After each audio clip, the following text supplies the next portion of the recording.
I mean, who understands the NFL rule book, honestly? First, you can't kneel to protest.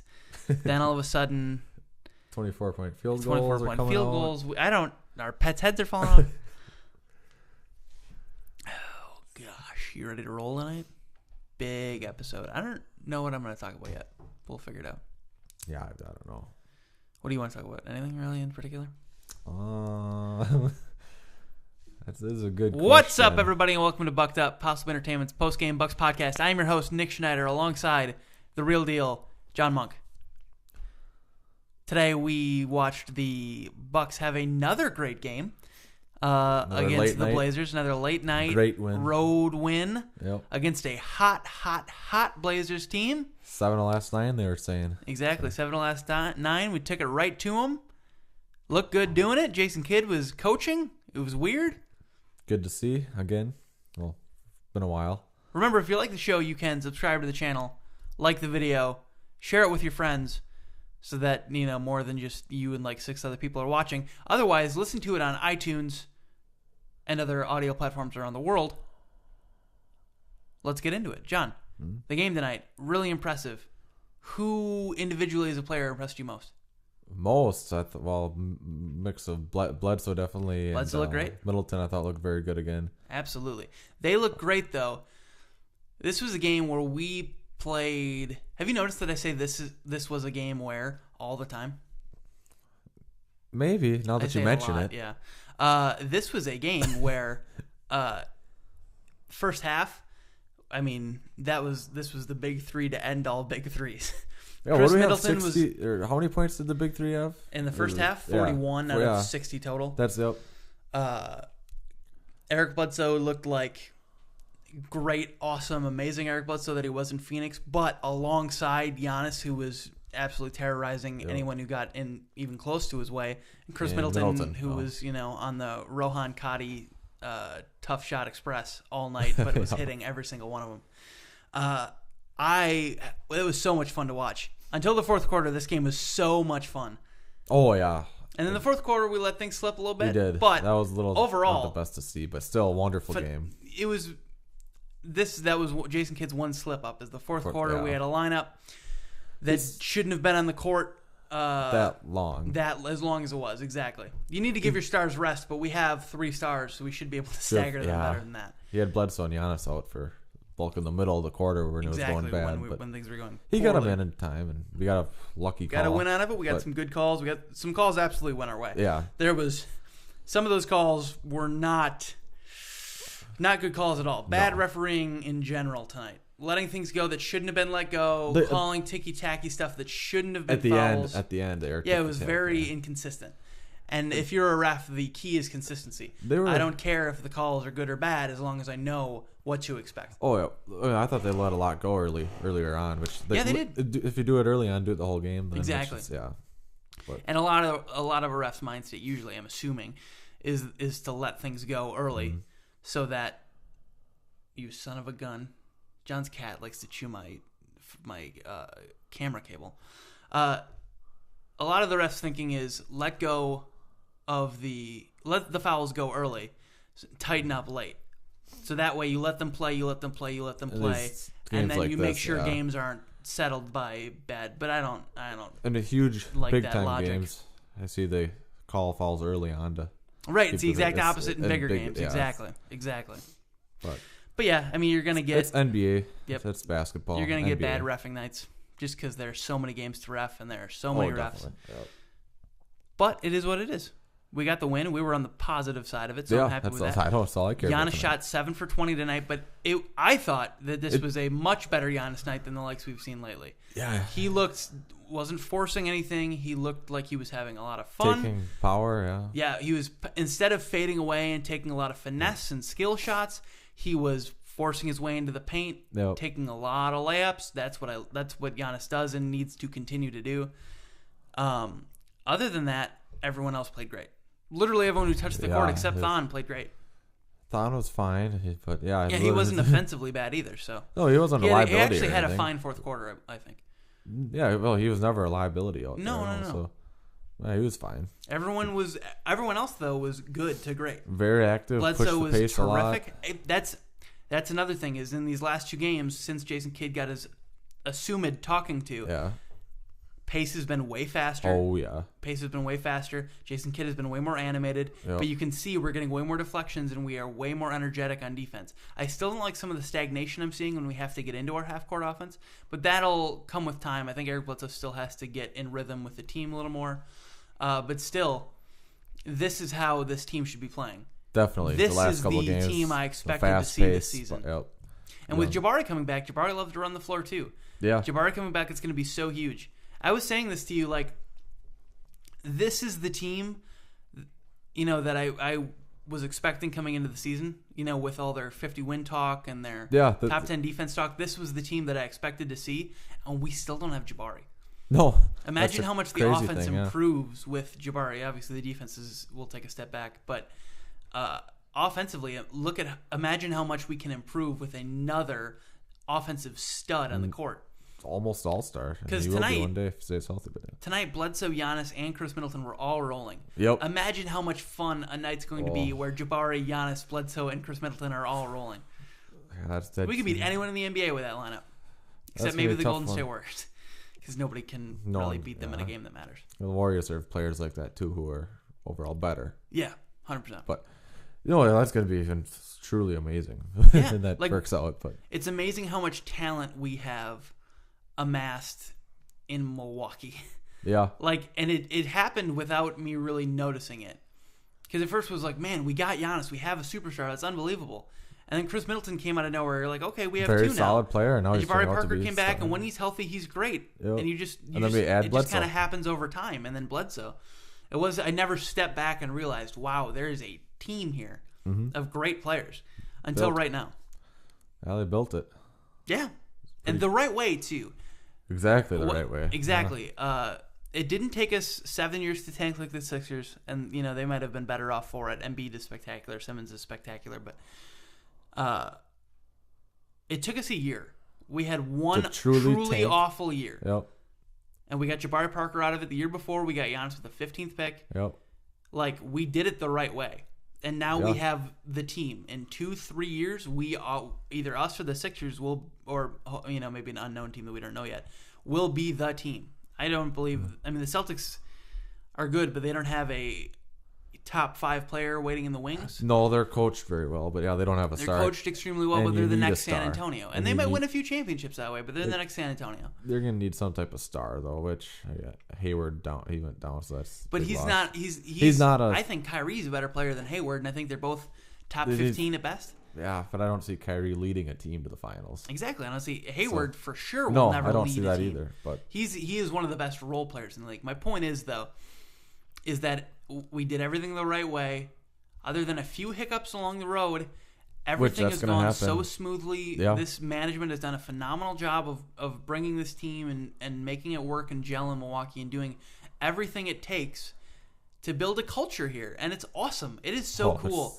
And I know it's weird because the last couple episodes we were super negative, and then this episode we're being extremely positive. But it is games like this. It's so much fun to take a step back and look at all the things we're doing so well. Because Jason Kidd, hopefully he has his shit together now. He's coached a couple good games, and maybe I'm just saying that because we won them. But he's coached a couple good games. But everything else, they've made the right decisions on. The Wisconsin Entertainment Sports Center is awesome. Will be. It looks so awesome. Everything they're doing with it is awesome. The whole entertainment block idea is so cool. Everything you're doing with the history of the Bucks, the fact that we had a Mecca game this year is awesome. Amazing. The new jerseys and the new logo we were talking about, which is it's old hat at this point, but that's a spectacular redesign. Yeah. It's not phoned in like the red redesign was. It's like the Blazers tonight. Yeah, I don't like the Blazers jerseys either, but it's so good. Everything they're doing is just right, and we're so lucky. It's amazing. We're so lucky. We were talking about the announcers too. You watch League Pass and you see all these other streams of these game streams for these teams. Yeah, no one has the kind of chemistry or on broadcast personality like Marcus Johnson does or Jim Paschke. They are so much fun to listen to. Yep. And no one else does that I've seen. It's really fantastic. I am so pleased with everything going on in Milwaukee. The Bucks' whole organization is amazing. It's fantastic. The in-game stuff that they do, because you can see parts of the in-game from the other streams as well. And I don't know, it seems a lot better at the BMO. Absolutely. But again, I'm not in the arena over there, so it's hard to say. But now, just like the Bucks evolved over time into how great we are, is it now kind of Jason Kidd's turn to evolve? That was a bad metaphor in transition, but you get my point. Next topic is Jason Kidd. Is he? What have you seen from these two games, these two big wins? What have you seen that's different? What have you seen that's changed? And do you think it's permanent? Permanent, I hope it is, but I don't know. Well, obviously, he's much more animated. I think you can hear him yell on the TV now. Yeah. He's standing 80 to 90% of the game. Jason Kidd loves to sit at a 90-degree angle for the entire game. Well, it's comfy. I mean, you can't blame him there. It's a comfortable spot, good seat. We love doing it here. Front row.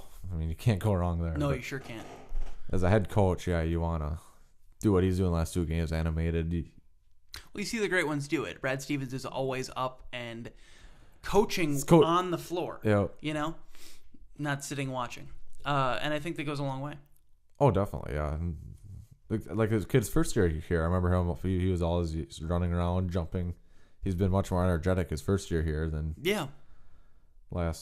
especially earlier this year, and I'm pretty sure last couple of years. I don't remember being this animated like he was last 2 games. Absolutely, no, I agree. I couldn't agree more. It's really cool, and when he does that, I mean, it's only been 2 games he's done it, but I think it definitely shows that the Bucks much better when he is. Yeah, and I think he's also shown more of an active IQ on the court. He's calling timeouts at the right time now and not waiting for long runs to do so. Yes. And this is just 2 games, so small sample size. Yeah. But that phone call that either A, John Horst, probably not, or B, Wes Edens made to him and said, hey, Jason, get your shit together. I can't protect you here in Milwaukee much longer. It seemed to have ignited a little something. I don't know how long it's going to last. I know in Brooklyn something similar happened, and obviously they still were willing to trade him. So we'll see if it's a permanent thing, but I am pleased with the early results so far of the fire being lit under Jason Kidd's bum. Well, if it lasts more than 4 games, it's definitely permanent. I don't remember the last time we had a 5-game winning streak or better. I don't remember the last time we had one. We don't know that that's permanent either, though. It could be a... Well, that's my not guess. Theory. It's prediction is the word I was looking for. Another player who's evolved, or Jason Kidd hasn't evolved yet, but another player who has evolved a lot this season when we didn't think he would, John Henson. Yes, especially ever since his Boots game left. hasn't changed a whole lot, but he seems to be smarter about using and making his moves. He definitely improved, yes. And what is it? What is it about it? Is it like Jason Kidd? Is it the desperation? I don't know. Yeah, like you said, his game really didn't change. He's always going for the left still. But he seems to be making the right decisions more. Is that more due to the fact that he has better playmakers around him now? That's good. I mean, yeah. Or is it more of him, or is it a combination of both? I'm sure it's a combination, but I think it has more to do with the players around him. It's very possible. I do also think that it's really important to remember that when somebody is backed up against a wall, they're forced to make a change and make a decision if they really care about what they're doing. John Henson wants to play in the NBA, but up until this point, he is not a real NBA player. He's somebody who's going to be signed to a minimum contract on the 15th roster spot. And we're paying him $11 million because John Hammond, as great of a trader and drafter as he was, didn't know how to negotiate contracts. He did, he gave Plumlee a lot. He likes stuff. He likes his big old centers who don't do a whole lot. But the point is that John Henson knows he's not worth anything. Mm-hmm. We've been trying to trade him for so long, and nobody wants him. Yeah, that's the thing. And he wasn't playing, so he took this opportunity, and he made sure he was ready for it. He's learning to shoot a little more. I'm not sure he'll ever have a consistent jumper, but improve on that, the fact that that's now an option is a cool, interesting evolution in his game that a lot of players like John Henson aren't taking. No. And you're right. He's just being smarter, which I think goes a long way. Oh yeah, he's always been a good shot blocker, pretty much. But he's rebounding better. He's doing I remember games last year he'd get 2 to 4 rebounds a game. How can a center? Yeah, right. You can't. You wouldn't. That doesn't. You can't be a center. What is he, 6'11"? Yeah. Or whatever? I mean, it's unacceptable. But tonight, fairly good rebounding. Double again. Compared to the team total, though. Oh, rebounding. Yeah, we lost pretty poor 50 to rebounding. 35 or something. But it's tough when you have a big guy like Nurkic. Yep. In the paint, and our biggest guy is John Henson. That's the one knock on Henson is he has refused or tried maybe, but not been able to put on the weight that he needed to. No, and I always thought he would, but he never did. And the other problem with John Henson is he's a natural 4. Yeah, we don't have a true center at all on this team. No, not at all. No. Joel Blomboy is the closest thing, and he's a G League player who is also quite small. Yeah, he's not too tall for especially for a center. He's really strong though. Oh yeah, he's wide built, but absolutely. Now speaking of rebounding though, what is the solution? Because we've been asked this multiple times. We've asked ourselves this. Do we have any solutions now? Do we just need to trade for somebody? Do we just need to make a move? I don't know. I don't know how willing the team is to trade Henson now, considering how well he gets along with everybody and how much he's improved his game. But Greg Monroe did the same thing. Mm-hmm. But we're not going to get something like Eric Bledsoe for John Henson. No. Is it worth it to trade away John Henson at this point and, Teletovic and a second or a first or whatever we have to do to get a real center? That's a tough question. It depends who the center would be, but... Yeah, so who's available right now? Well, I see DeAndre, but we're not getting him for Henson. No, you're not. Telly in a second. I don't know who else is available right now. That's tough. If we could give up an asset like a Thon and the Cavs knew that LeBron was leaving, we might be able to get like a Tristan Thompson. Is that something that you I'd rather. I don't know. Well, Thompson can rebound, but I guess that's the other question is when it comes to making moves right now for this Bucks team, is the play for the present right now, which I think would be stupid, but the Eric Bledsoe... That's kind of for the present. Eric Bledsoe move absolutely is a move that signifies we need to go now. We need to go. I don't want to get rid of Thon at all, though, either. I agree. But my question is this management and front office more concerned with winning now or winning in the future? They've shown this entire time they've been rebuilding that they're very focused on the future. But are they getting impatient?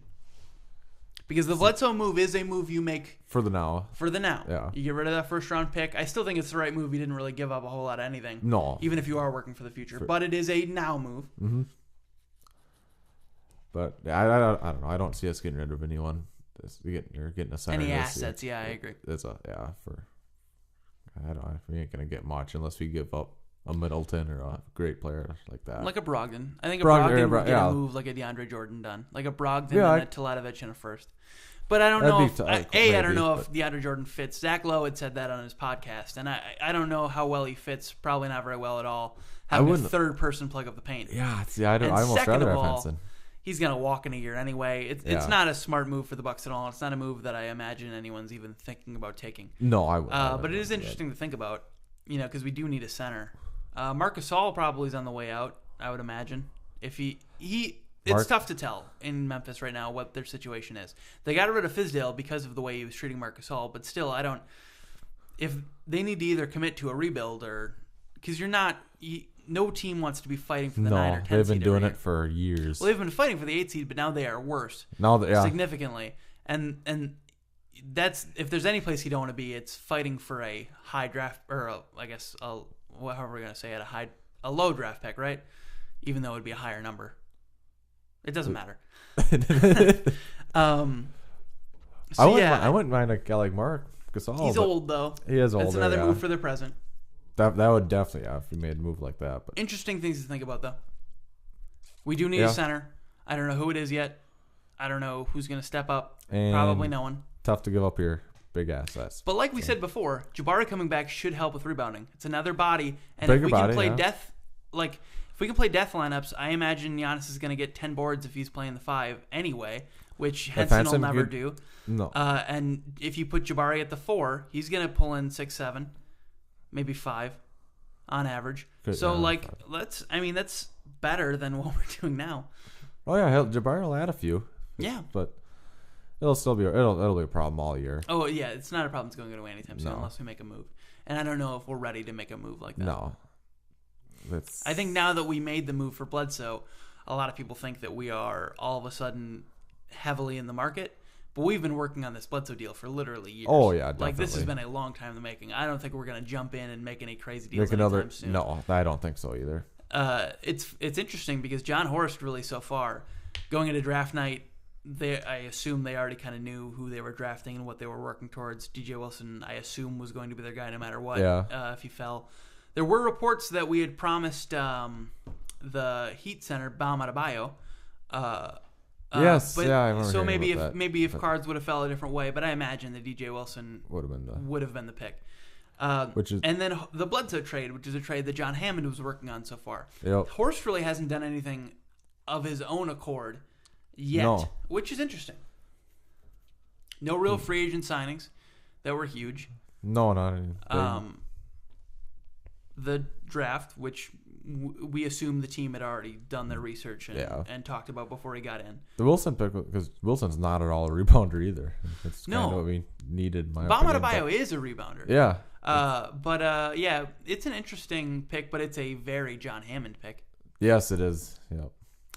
It's interesting to think about because I don't know how eager to pull the trigger John Horst or if Wes Edens is really pulling the strings. Wes Edens is, right now for a present kind of deal. I think he's pretty satisfied with where we're at. If it's going to be any kind of move, it'll be a coaching move.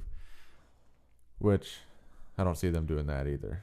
2 games, pretty good kick in the rear Jason Kidd got if he can keep it up. Yeah. I don't want to be in the situation every year though because I do feel like every year it's back and forth on Kidd. Is he good now? Oh no, he's bad. He did it. Oh no, he's bad. Okay. It feels like that every single year. The last 2 years, yeah. Definitely, yeah. Absolutely. But we'll figure it out. We'll find out. If we can find a way to consistently play like this, coaching will be the least of our issues. I still think Kidd can be a good coach. I hope so. You know what else is good? What's that? No idea what I'm going to say next. But that was going to be my transition into what I was going to say next. So you had an idea to transition. Yeah, I had the transition idea, but I didn't have the topic yet. Oh. Because this show is done on the fly. Well, at least you had the idea to transition. What else have you been up to, John? Not much. How about you? Gosh, nothing. I've been in your apartment for a few days now. Yeah, hanging out in the Wausau area. Yeah, it's a nice area. Beautiful. Scenic Wausau. You got a mountain. There is a mountain here. Really nice mountain. That could have been a transition too, but I don't know what I'm transitioning into. People go skiing and snowboarding on the mountain. I don't have any other topics. All right. If you like the show, you can subscribe to the video or subscribe to the channel. Like the video. Share it with your friends. Comment below if you have a question. I'm Nick Schneider. That's John Monk. You can also find us on audio platforms all around the world. You can follow me on Twitter at PE_Schneider. Him at The Real Deal. No. Him at John Monk 1. Yeah. He is The Real Deal. You can find him on Twitter at John Monk 1. And you can find the company on Twitter at PossiblyENT. This has been Bucked Up, episode 20. We'll see you again on Sunday at noon. 2 games above 500. 2 games above 500 feels good. And we're out.